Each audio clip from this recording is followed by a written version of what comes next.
Well, hello, Mike. It's really good to see you. Good to see you. I am happy to be here with you. It's so funny how many thousands and thousands, hundreds of thousands maybe, of people that this is their favorite hobby show they're going to watch this week. It's pretty awesome. Yeah. Maybe millions. Way to really set the standard nice and low for us. You're very purple today, Mike. Well, I have good reason to be purple today. TCU 5-0, number 12 in the country. I'm glad they beat Kansas. Yeah. I was going to be upset personally, just distraught if they had lost. Well, it helped that Kansas lost their quarterback in the first quarter or second quarter. And then I don't know, everybody's I got a comment, oh, enjoy it while it lasts. TCU's going to suck, the rest of the year or whatever. I'm like, dude, let me have the moment, please. Right. I'm not even saying that's not true. It's just, I'll be laughing when Alabama TCU national championship. That's what I'm going to. We'd be laughing together. We'd be watching that together if that's in fact happening. Yeah, I don't think so. But yeah, it is cool, man. That's got to be fun as a TCU fan watching that. I love when your team just kind of exceeds expectations. There's something special about that ride. Yeah, and just enjoy the ride. Yes, it might end, and yes, who knows? But enjoy it. Like if your team's in the playoffs of baseball right now, right? Cardinals fans enjoyed it. Now they're disappointed the Phillies won, Yeah. But just, hey, at least you made the playoffs. I mean, at least TCU's number 12. They may not get any higher, but I'm enjoying it in the moment. Stop pissing on my parade. So that's what I'm telling people. Okay, fair enough. Well, we have some good topics to talk about today. We're going to talk about some of the grading wars going on, slab wars. I wish we could play the Star Wars theme song right there. We're going to talk about the decline in shows and some things we heard about the industry summit, chasing cardboard, some little pet peeves that I have, and then a couple other small little nuances in the hobby. There's a lot to cover today. But that's funny that you use the word pet peeves. I'm running a contest on Baseball Collector for people to do a video about their pet peeves. I'm trying to provide a safe place for people to air their grievances to try to win some vintage graded cards. So a safe place. This is very safe. This card community doesn't judge. They don't, throw out, any crap comments or anything. They're just so welcoming and loving. So speaking of safe places, I was annoyed this morning. I got an email back from somebody and it was an automatic reply. And it said, hey, we're closed on last Friday, because of World Mental Health Day. And then we're closed today because of Indigenous Peoples Day, which I guess they've changed, previously Columbus Day. I'm guessing, I don't know. And I'm like, you had a 4-day weekend for 2 holidays that you don't care anything about. Like, I'm just so tired of the crap we deal with in this world, man. Well, there's a lot of it. I mean, apparently, I almost went there and I decided not to. Don't go there. But yeah, those, I mean, come on. World Mental Health Day. Isn't that what the weekend is for? Or like your evenings? There's 2 your morning. World Mental Health Days, 2 a week, Saturday and Sunday. You get those mental health days. Oh my gosh. Okay. Hey, look, I mentioned this chasing cardboard, but smooth sleeves. I was telling you offline that this is one of the first products that I've used in the hobby where like I get upset now when I don't have these around. You use them. You like them, right? I love them. I also use perfect fits. The graded sleeves are different than these are for, ungraded cards. Yeah. And dude, it's so easy. They're great. They are great. They are great. And for folks that didn't see the ad that we did on Chasing Cardboard, they reached out to us and they were like, hey, check these sleeves out. You have so many cards coming through collections. See what you like about our penny sleeves. And they have like a little top end here where you can slip cards in without damaging corners. And they're easy to pull out of, boxes you store them in. They reached out. We fell in love and we worked out a deal where you can get 20% off anything you order from their site. So it's a great deal for you. I think the best they offer anybody else is 10%. So go get 20%. I cannot recommend these enough. Seriously, we don't talk about products very often on Bench Clear. Right. But this is one of the few that we really like. So click the link, you get 20% off. Use the code Chasing Cardboard as well. Yeah. So. Absolutely. They're great. They're great. Speaking of great, race to the bottom. I mean, are we going to be sub $10 on grading fees by next week? What the heck? It is a race to the bottom. And again, it's that whole, there's so many dynamics going into this. I think people just simply look at it and think, let me put it this way. I think the hobby is thinking about it wrong. Yeah. And it's really more of they now have so much capacity, both, let's just talk SGC, PSA, right? Let's just stick with the top two.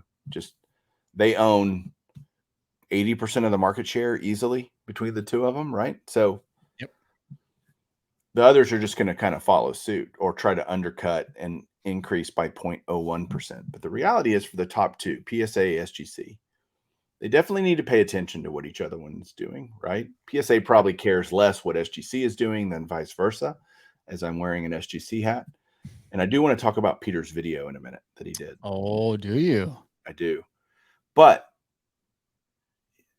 all the grading companies, especially the top two, have increased capacity to take more cards in.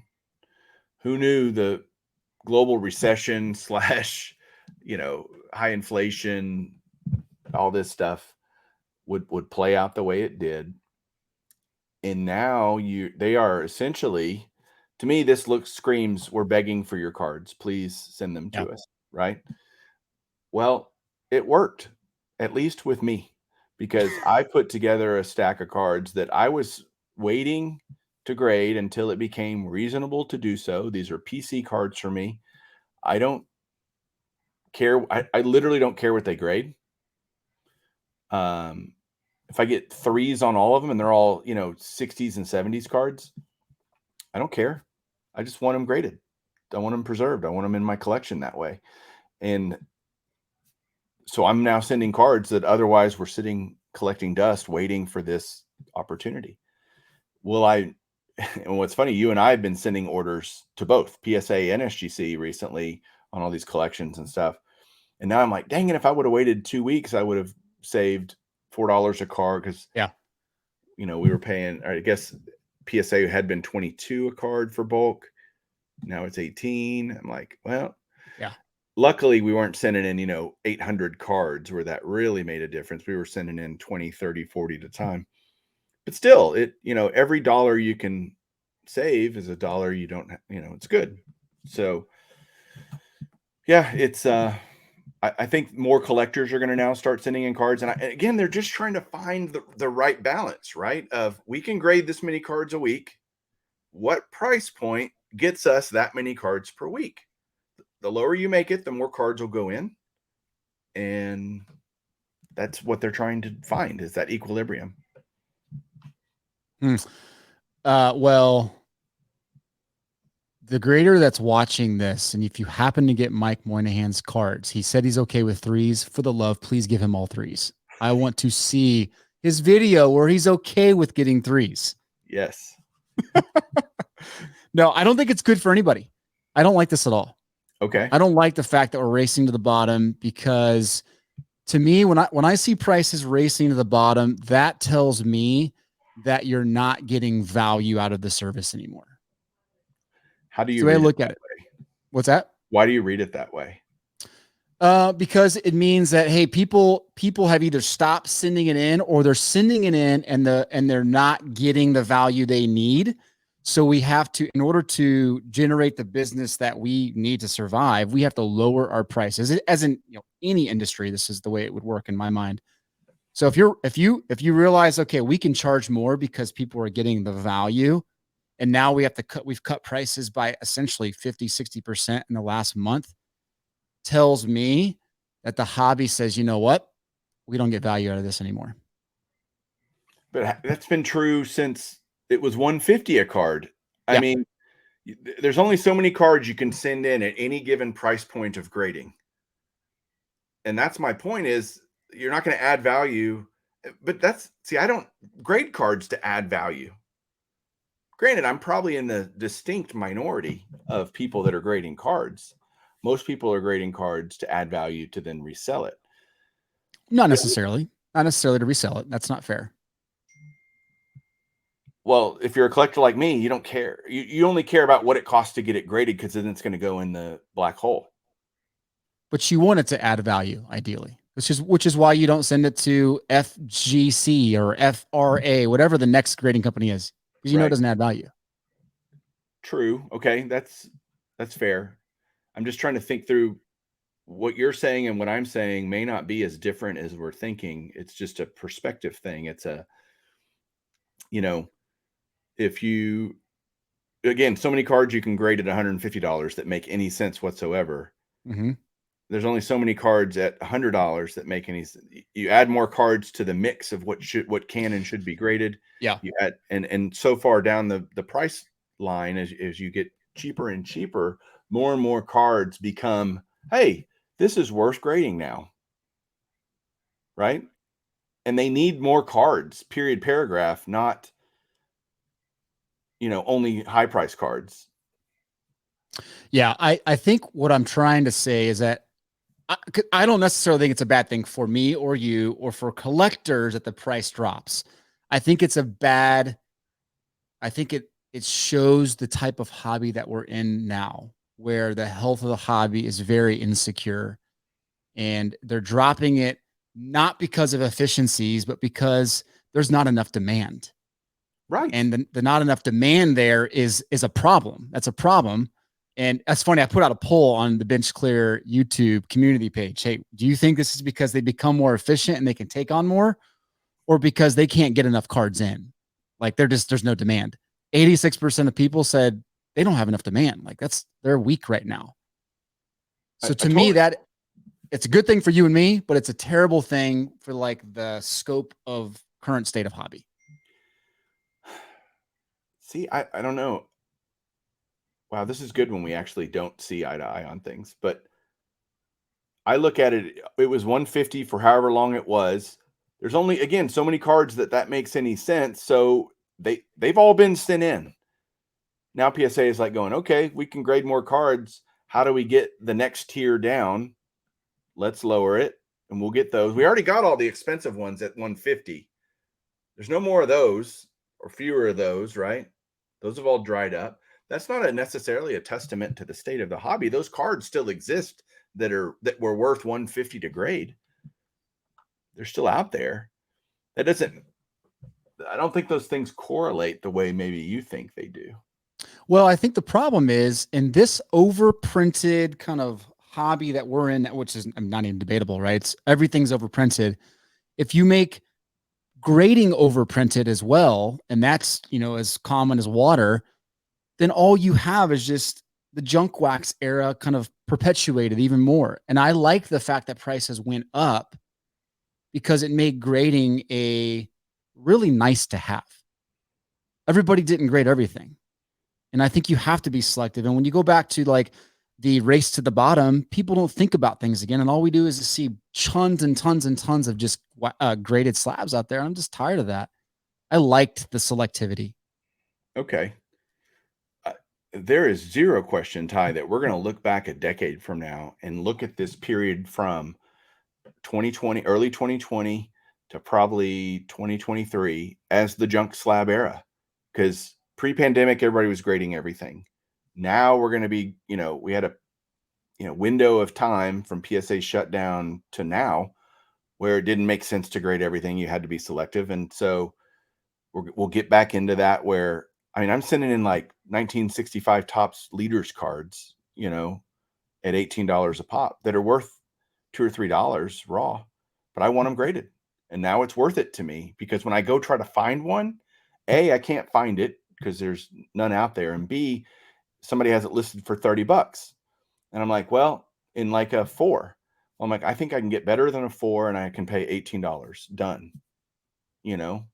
I still want that card in my collection. So yeah, there's Yeah, there's a balance. I hear you. yeah, I think I'm erring on the side of I want scarcity.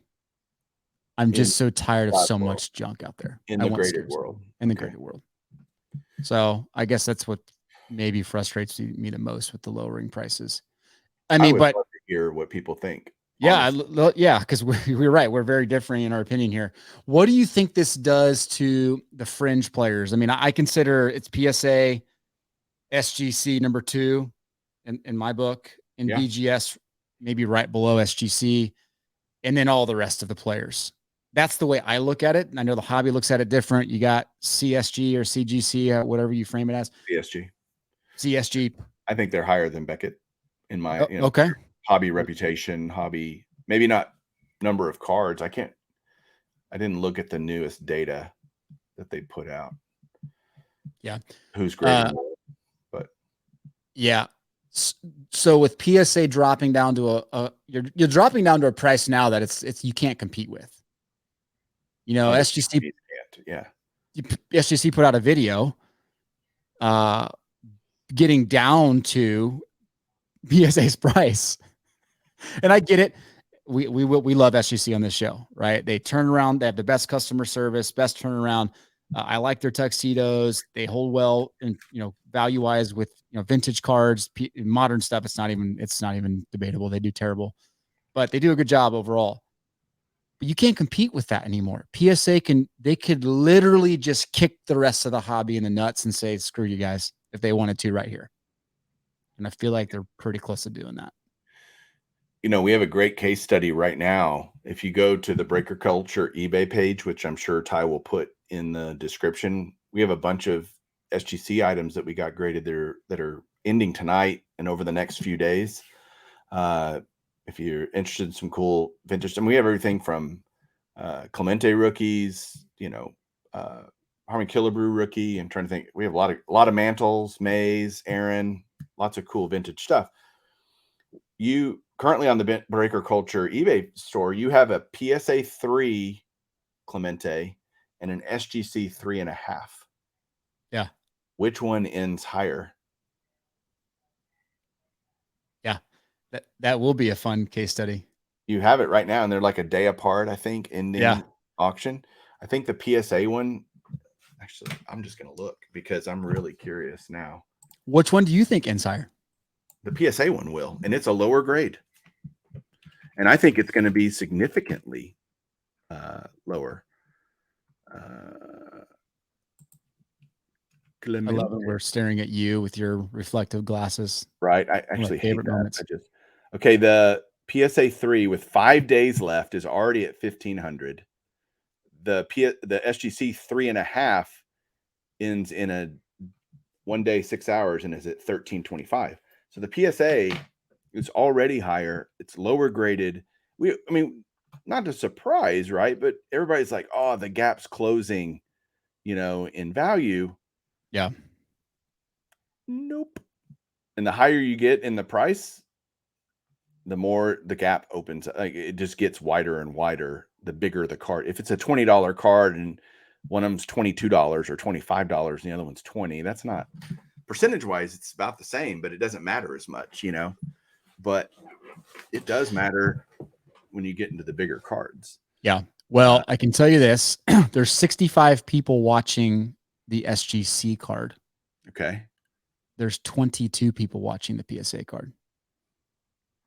Okay. Granted, it's been out there longer. It's been out there longer. Right. So what does that translate to in your mind? More potential bidders?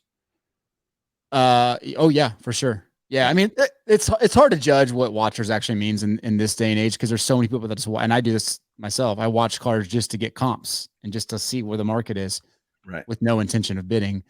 But on cards like that, you get a lot of very selective bidders that are watching it for the reason of bidding.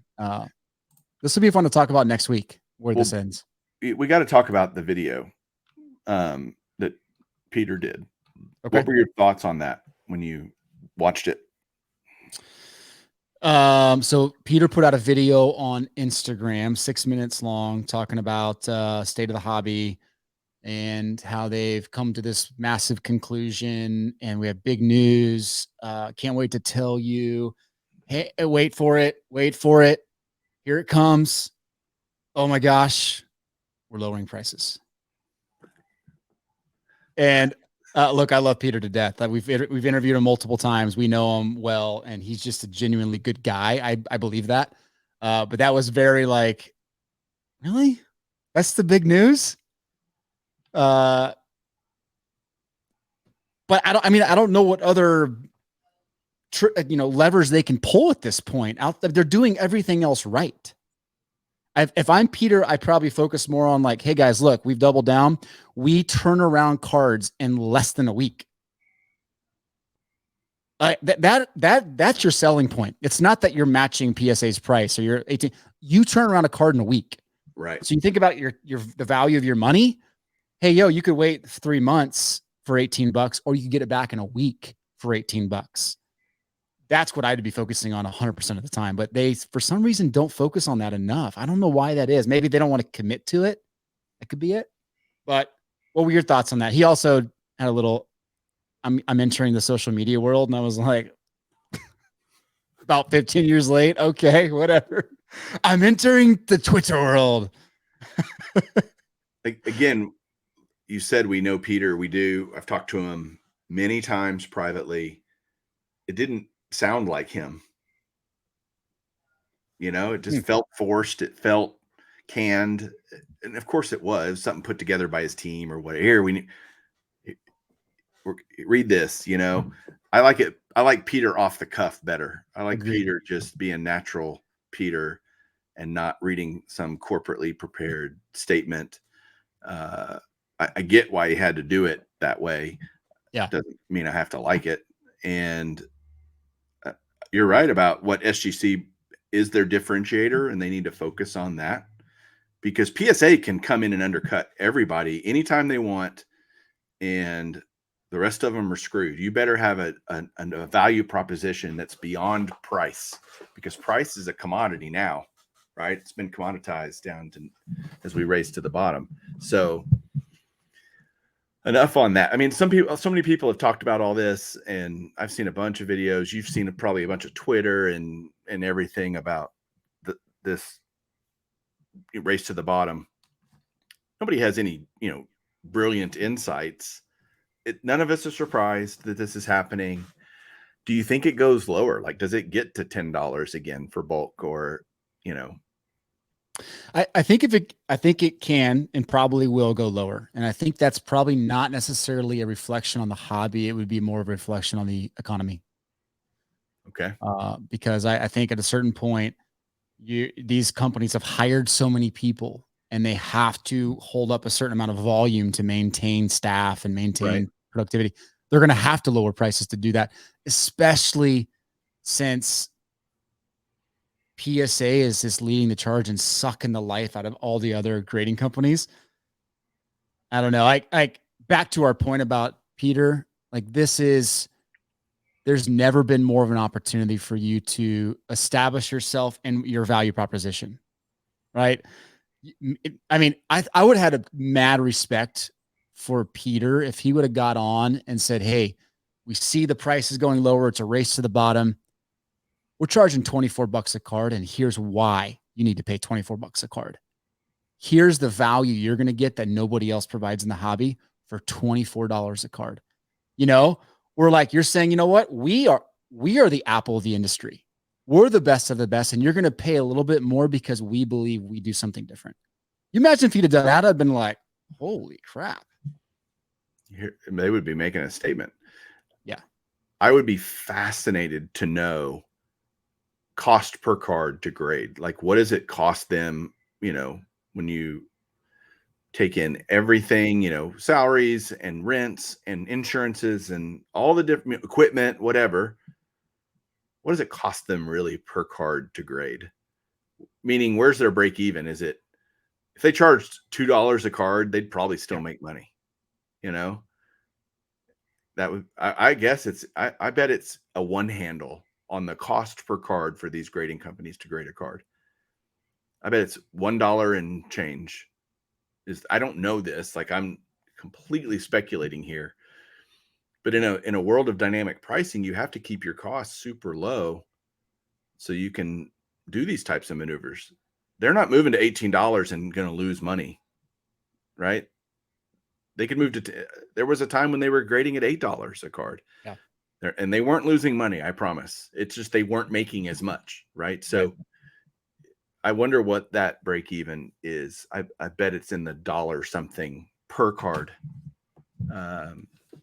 Is the true cost. I don't, but My guess would be in the $3 to $5 range. Okay. Yeah.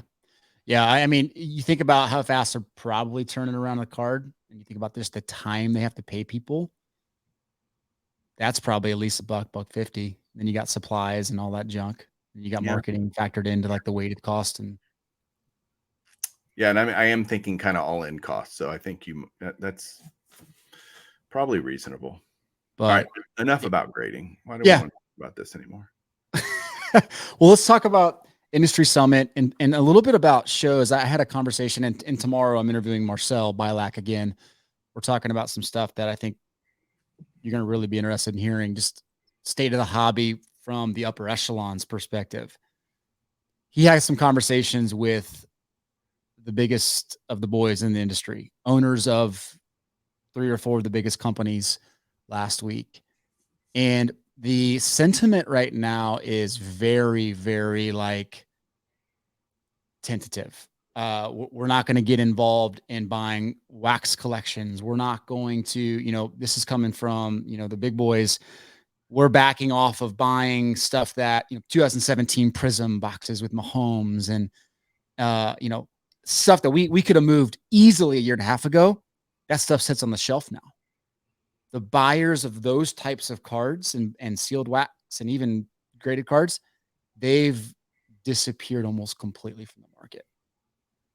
And so we're talking about it tomorrow, but he was telling me that just the perspective on the show itself was basically crickets for 2 straight days. The show, not the summit. The show. And it's a highly advertised show in Las Vegas.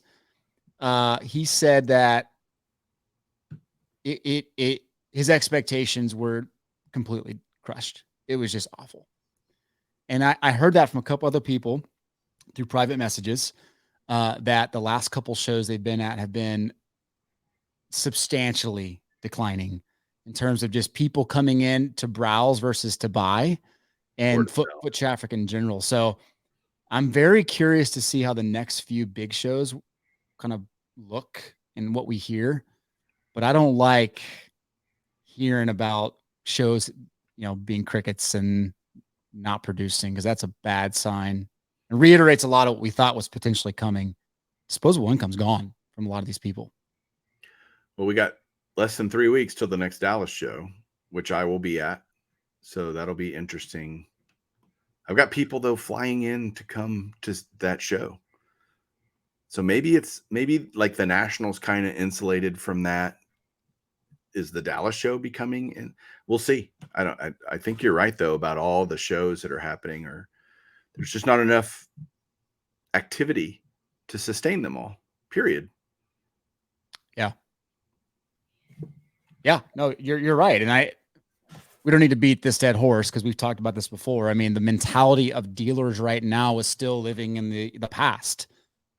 And we have sunk cost into these cards and we can't let them go. And that like there's not a lot of volume in these shows. I mean, I talked to so many dealers who are like, I moved like 4 things today. It's like, well, that ain't going to support you. That's not going to work. But I think your point of the living in the past, I'll buy every card you have if it's priced right. I'll buy them all. Kind of thing. Like, we'll start at $1 and then we'll add money as we're needed, and I'll buy. You know what I mean? There's a price point that I will buy cards, and it's the question is how much of the hobby is really being infected by the general economic environment, and I think infected? is being affected. by the economic environment. I think it's a lot more than people want to admit. That the wealth effect is real, and you have less disposable, like you just said, less disposable income, and people are making, instead of just going out and buying everything, there are still people that will buy everything if it's priced right. I'm one of them. Yeah. I don't have unlimited disposable income, though. I can't really buy everything. I guess I said something that's not true. But I would buy more if it was priced right. If it's still living in the past, I'm just going to hard pass and wait till down the road when it gets cheaper. But a lot of people, I know you've been hearing from people just complaining about their choices, their decisions that they've made. Yeah. What have you been hearing from people? I think it's fascinating. Yeah. I think it's probably a cultural thing at this point, right? Where people just tend to blame others for their mistakes. And you see a lot of that in the hobby right now. And it's happened for years. And I mean, since mankind came into existence, but I feel like it's very common right now in the hobby where you see a lot of, oh my goodness, my grades came back and I got totally screwed, or I opened this product and this came out of it. Like, look at this, what a ripoff. Or I bought this for 1,000 and now it's worth $600. Like,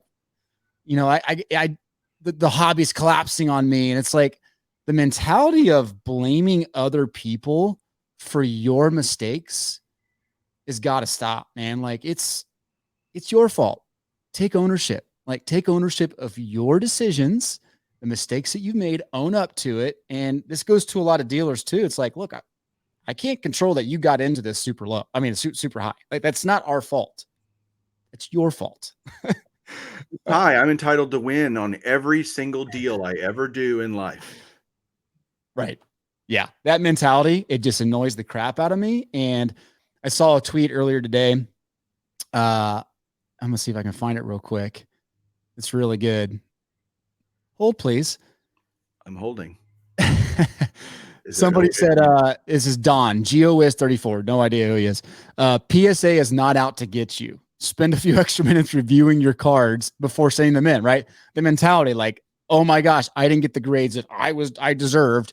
PSA is out to get me. It's such a true tweet there, right? And that's the mentality we kind of live in right now in this culture. It's like, enough is enough, guys. Own up to your mistakes and roll with it and make the best of it. Sorry. Yeah, it's a misunderstanding of risk. There is risk. When we consign a collection like we've done, we're realizing we are making some mistakes along the way, and we might take some L's on some things. And Yep. we're going to learn from that. We're not blaming the person who gave us we're not blaming anyone. We made choices. Sometimes those are good choices and they pay off, and we're like, oh, let's keep doing more of that. Sometimes they're bad choices. We're going to learn from those and try to mitigate those as much as we can. To think you're going to win every time when you're taking on risk, it's not risk free, right? There is a level of risk. I have less risk as a collector because I'm a long-term holder. I don't want to overpay for anything, but you know what I mean? I'm not just buying everything and thinking in 6 months it's going to be worth double or whatever. I'm just buying stuff I like, stuff I love. Yep. For a certain reason. And if it goes up in value, great. I hope it does, but doesn't have to today. Yeah. Because I'm not living on it. Yeah. That's a really good point you make there. In fact, that I think your comment there about the people need to remember like this hobby is full of risk. It is not risk free. That is a good reminder for so many people. I'm known as a savant in the hobby world. I've never seen that in a comment ever. No one's ever used that word for you. Oh, great sage, Mike. Bestow upon us your wisdom, hobby wisdom. Yeah, there's a couple people that comment like that for you. And I'm starting to think maybe you have like secondary accounts you're using to comment about yourself. I have 12 other accounts that I comment appropriately. Like, God, man, Mike he looked really great today. His beard was really well groomed. And I mean, there's different usernames that I have. No. Yeah. No. Look, we're just using common sense. Like, the reality is, it's just common sense stuff, right? We're not. I don't know any more than anyone else does, really, other than a lot of experience in the hobby, as do you, Yeah. right? You have a lot of experience selling. I have a lot of experience collecting, and we formulate opinions based on that from both perspectives. And again, none of it's like, whoa, I can't believe that happened. We're like, yeah, that's the natural progression of things. Yeah. So as you're saying, I think grading prices are going to go lower. I actually agree with you, and it's probably because we've seen this before. Competition's heating up and demand is coming down, and they're going to lower prices to increase. Anyway, none of this is rocket science. Yep. Yeah. Well, sorry, you triggered me. Is that the word? Triggered, right? You triggered me, man. Come on. I do think this creates plenty of opportunity. So all these mistakes that folks are making only breeds new opportunity. And if you make good decisions in this hobby, whether as a collector or as a flipper or investor, like there's going to be plenty of really good opportunities if you're smart and logical about things. Yeah, just you want to make more good decisions than bad. It doesn't exclude you from making a bad decision. Yeah. That's going to happen, and just own it and move on and learn from it. That's all any of us can do with life. That's life. Here's my challenge for the 3 people that are still watching this 36 minutes into this. What is one of the worst decisions you've made in the hobby in the last year? One of the worst. What's yours? What comes to mind for you? Me, I should have waited. I should have been more patient to buy certain cards. Any one in particular come to mind? No, but there's plenty of bigger cards that I've bought say from National last year to now. Yeah. That I wish I would have waited. And I even knew prices couldn't stay where they were. I knew it. Yeah. And I don't regret it. I'm not sitting here going, oh man, I never should have, I can't eat now because I bought that. Yeah. No, I always want to buy cards cheaper. Who does? Like, yeah, I want to say I got a good deal. At the time I got good deals. I did, here we are later down the road and there are even better deals. Even cards I bought at the National this year, 3 months ago, 4 months ago, whatever that was. I'm like, yeah, I could have probably gotten that 10 to 20% cheaper today. Yeah. But what about you? Last biggest hobby mistake in the last year? There's been a couple collections that I purchased where I got a little googly eyed, and thinking, okay, it's really going to be easy to flip this or move this the right way. And in this market, it's not at all. And I just kind of got stuck holding the bag. And then there's plenty of examples of cars that I should have sold last year all the way into early this year, right? Where it's like, I didn't really have an emotional attachment to them. I kind of kept them thinking, whatever. And they've dropped 70% in value. Modern day graded stuff where I should, if there's no emotional attachment, I'm not collecting it for a reason, move it, put it into something I enjoy, buy it back later if I want it, that type of thing. And I didn't take my own advice on some of that stuff. But you've learned from, like, okay, made some mistakes, Yep. Move on, learn from it and move on. Yep. Good stuff. What do you got this week? You're interviewing Marcel tomorrow. Anything else? When's that going to be out? When will that be out on Bench Clear? That'll be out tomorrow. Okay. Yep. That'll be out tomorrow. I've been working on the data for an updated grading report showing, like, again, volumes and market share of slabs sold on eBay. Okay. I know this will be the 3rd iteration of it, and people tend to like that report. So I'm excited to get that out. Hopefully the end of the week, but probably next week. I like that very much, actually. Yeah. What about you? Doing a Golden Age episode. We're going to talk through the grading landscape as it exists today. I know people are tired of hearing about it. I get it. We're not going to talk about why they did it, but what does that mean for you? If you're a vintage collector, what should you be looking for now? What should you be thinking about? I'm doing that with George, Diamond Yard Sports Cards. We're actually recording it tomorrow night. It'll air Wednesday, typical Golden Age Wednesday. And yeah. And then other stuff. I don't know. Whatever comes to mind on Baseball Collector. Cool. I dig it. Yeah. Well, have a good week, Mike. You too, my friend Ty. We'll talk soon. Go check out our auctions. Yeah. And go buy some smooth sleeves. And go buy some smooth sleeves. See you guys later. Later.